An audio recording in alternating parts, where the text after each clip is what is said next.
Hello, welcome to Trying Times, everyone. My name is Carmen. I'm a creator in my mid-20s who's just trying to figure things out by talking and seeing where it goes, I'm not saying it's like the approach, but it's an approach. An approach? I don't know. If you're wondering what the show is about, it's sort of about really anything that happens in life, or at least in mine. It's about how some things can be ever changing, even if they feel everlasting. And that's totally okay, even if it might not feel like it in the moment. So I guess that's a very vague synopsis, but that's what I'm giving here.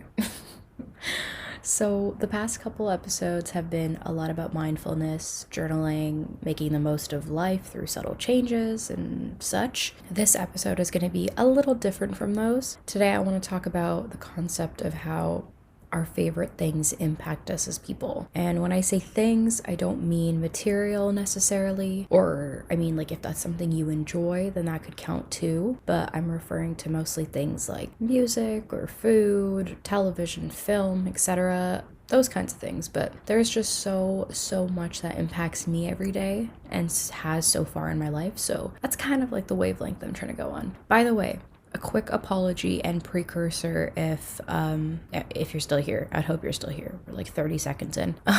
But if I sound a little funny, a little Squidward-esque, if you will, I'm just recovering from being sick. Honestly, I don't even know what it was, to be honest. It could have been the cursed word that we don't want to say, but we know it is.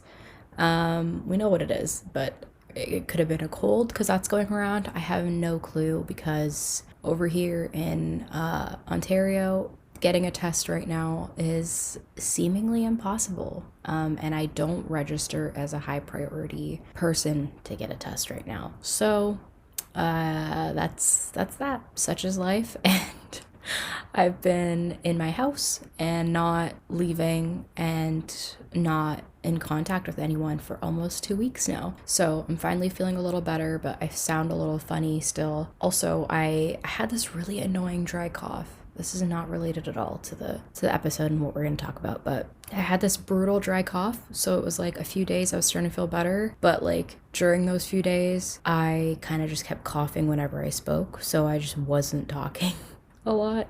So yeah, it's been great, if you will. It's been awesome. But I'm just glad to be feeling better. I'm glad I feel healthier now. Still got a little ways to go, but we're getting there. Also, by the time you're hearing this episode, it's probably gonna be ways from when I'm recording this right now.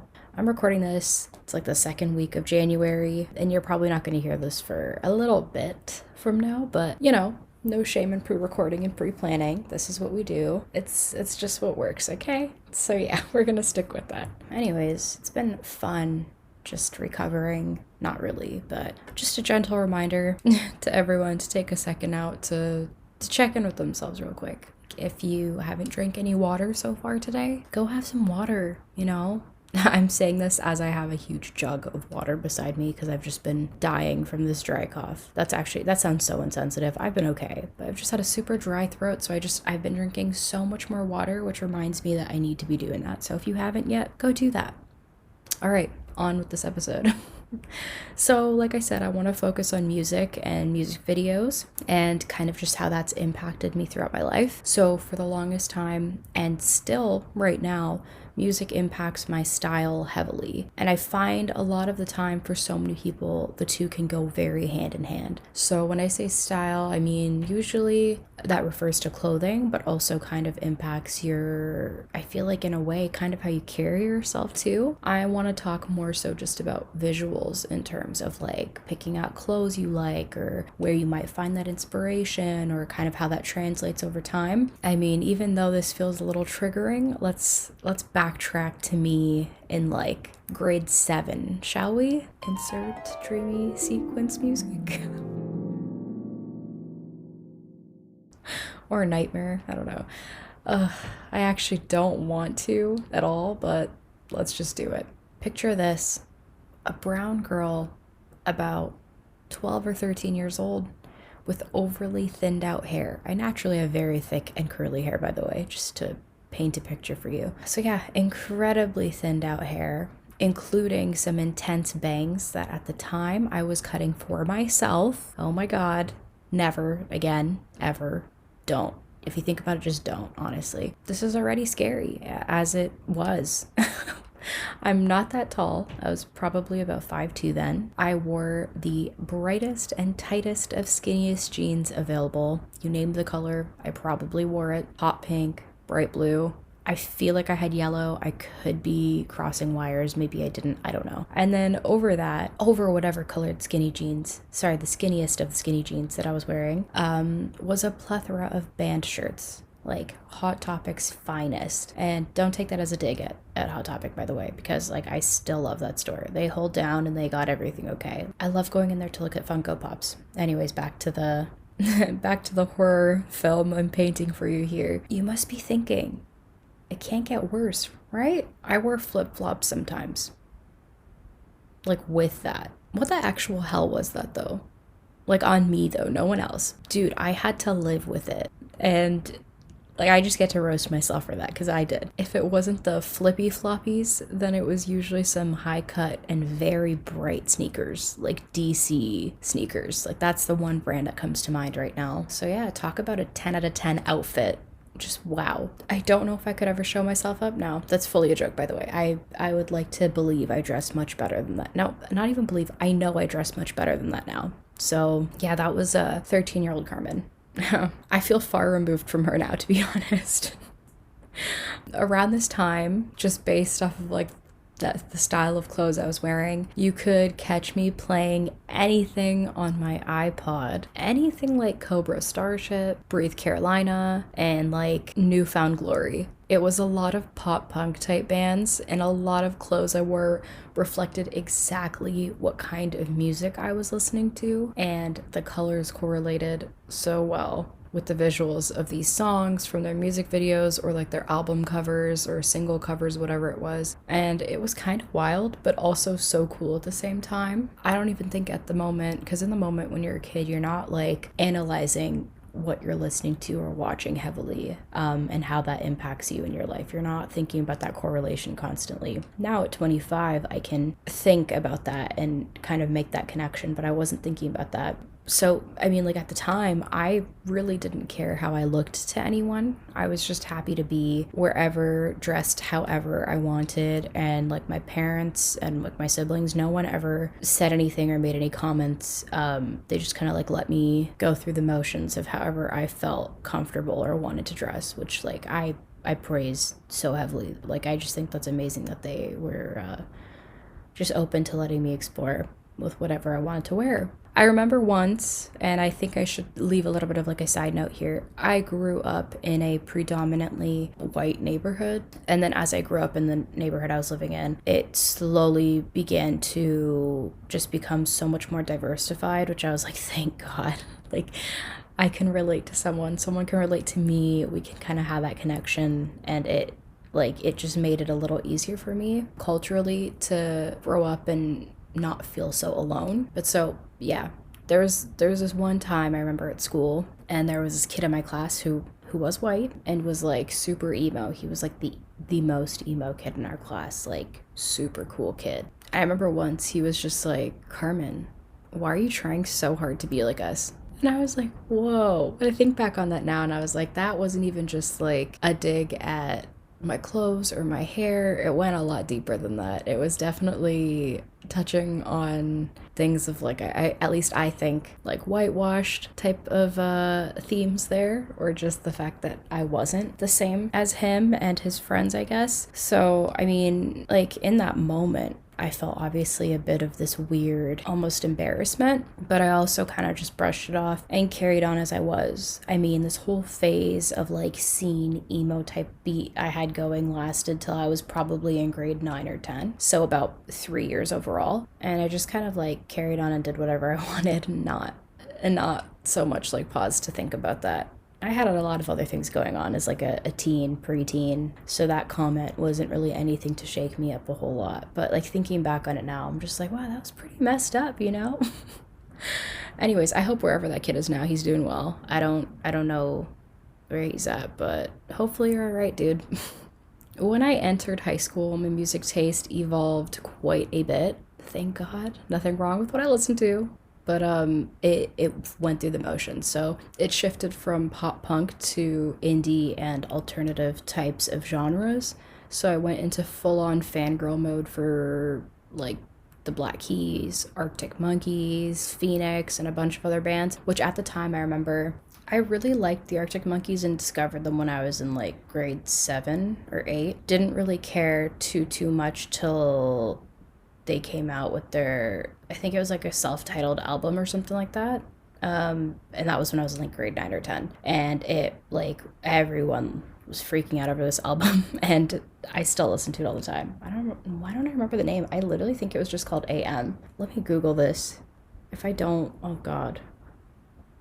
Arctic Monkeys AM. Oh yeah, it was just called AM. It was a studio album. It was so great. It had like Are You Mine? That was like my jam. Oh God, I finally saw them live like a few years ago and it was so good, but that's besides the point. So yeah, I transitioned from like pop punk kind of to this whole like indie phase. So one thing in terms of my fashion really stuck throughout that whole time, and it was skinny jeans, of course, except it was no longer colorful. Like it was strictly dark blue and black skinny jeans. I would pair those with like lots of layers up top. I'd have like this long fitted tank top on with like another t-shirt on top of that, and then like a cardigan, and then enter the phase where I wore like 20 bracelets on one arm and long necklaces, and sometimes if I was feeling it I would like throw on a beanie too. What a vibe. I think this is also me introducing dresses to myself for the first time too. Like not just when you're getting ready to go somewhere or like an event. Like I would have to kind of wear a dress, but like this was me being like, oh, I can actually wear dresses if I want to, like in my everyday life. Like that's not just something I have to wear going somewhere. So there was a couple dresses I'd wear with, of course, a lot of accessories as well. Yeah, the accessories were kind of unruly now that I think back on it, especially all the bracelets on one arm. There were like some days I remember so well. I could see it in the back of my head like it was yesterday, where I'd come home from school and I'd literally be struggling to get my bracelets off. And so I'd have to ask my sister to help me like take them off and untangle them. It was just such a... so much happening. I don't even know how to word it. It was so important to note also that at that point in time, I grew my hair out and I had the weirdest side part. Like it would start by like my freaking temple on my forehead all the way to like the right side, and then it would just like brush over. It was so far over I can't even explain it to you. It was wild. So that was a thing. Whatever type of comb over like comb over vibe I was going for. It was also very important to note. At this time, there's one track that was bumping everywhere I went, whether it was through my own headphones, store speakers, radio, everywhere. I present to you Sweater Weather by The Neighborhood.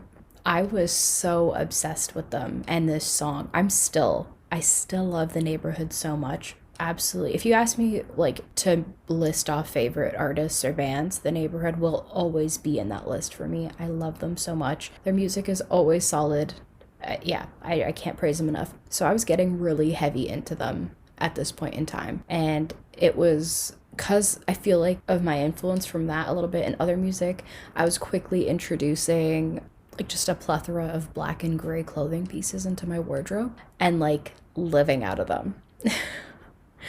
This is where like the weird ballet flats came into. I don't know why, but that was just the thing you wore with like skinny jeans was ballet flats. It was so weird now that I think about it. Thankfully those came and left, and I just started to wear Converse, which was a much better choice. Obviously, I love Converse. Anyways, at that point in time, The Neighborhood was very much in their black and white era. So all their music videos were in black and white, and they mostly only wore the colors black, white, and gray. So that had a heavy impact on my style choices, if I can even call what I used to wear style and claim that I had style choices. But I even remember like I watched a live stream of them a couple times of them performing at music festivals, and like even when they would come up on stage, the filter on the camera or on like the live stream would go into black and white. So even them performing on stage, like it was just such a statement for them to have that be consistent throughout everything that they released and everything that they did. So I remember it so well. So I feel like that sort of paints a picture of how that music choice and like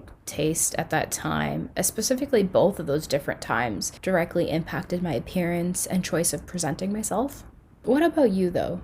Did you go through any fun phases? I feel like most people I know went through an emo or scene phase while growing up. And I feel like as so much in media changes over time, kids growing up now have so many more phases and styles than I had growing up, or at least that I could remember. And I just find that so interesting. I'm trying to think back on media. I remember like there were so many phases of it. We went through the phases of like, if we're thinking MTV, it wasn't One Tree Hill, it was The Hills. It was like Laguna Beach, The Hills, and then shift into like Jersey Shore. Now there's so much media out there to be consumed. So I feel like kids just have so many more outlets of expressing themselves through so many more artists and shows and like all that stuff. And so I find that really, really interesting. I also think looking back at style and being able to fully assess it for what it was, like I said earlier, is so much easier than looking at how you may dress right now. Currently, I think I have many style influences, but don't feel the need to dress exactly like what I see. Instead, I feel more so just inspired and let that play a part in my clothing opposed to making a whole decision for me, if that makes any sense. Right now, I would say my top artists are probably still The Neighborhood, like I said. Amine is definitely there. I love his music. I've loved his music for a while now. Jack Harlow, so good. He's been playing on my playlist for the past couple years now. He's great. And also MIA. She's like a classic. I will never not listen to her. So there's a lot there, but it's not such a consistent sound or theme and visuals, and not all of those impact how I want to dress. But if there's something there inspired by tone or cut or shape that I like, then yeah, I would 1000% play off of that. Now it's definitely more music videos that inspire me than the actual music scene or genre, whatever it may be. So I love and have always loved how each individual member of The Neighborhood dresses, and it's just so cool. So there's that. I think for a while that might have impacted how I wanted to dress, but now it's just kind of like I'm open to wearing whatever, like absolutely anything. Like if I go into a store, I don't think departments or sections necessarily are like off limits. Like I think you can kind of find anything anywhere, and just if you're interested in it, try it on. And if you like it, get it for yourself if you're able to. I think that's kind of how it should be. I don't really think there should be those borders in place for clothing at all. But back to what I was saying. For music videos, one music video that I can never forget, and it came out I think last year, maybe the year before. The last few years are just a blur. I'll never be able to forget the music video for Compensating by Amine. I can't recommend that enough. There's just so many colors. It's very Wes Anderson inspired and just has such a great vibe to it. It's concise and yet everything stands out for itself. I love it. It's so cool to me. So I want to know if anyone else has any music videos that stand out to them, whether that be for style, look, whatever, and has it impacted you in terms of life or even your style choices. Let me know by like commenting, whatever it might be, or send me a DM or something. You can find me on Instagram at I'm Carmen Kang, so at IMCARMENKANG, and feel free to comment or whatever and keep this convo going. There's so much more I can add, but I'd be rambling forever then. And since I'm winded from speaking, this is just going to be it for this episode. So thank you for the chat, friend. This has been fun, and I look forward to talking to you again soon, okay? See ya.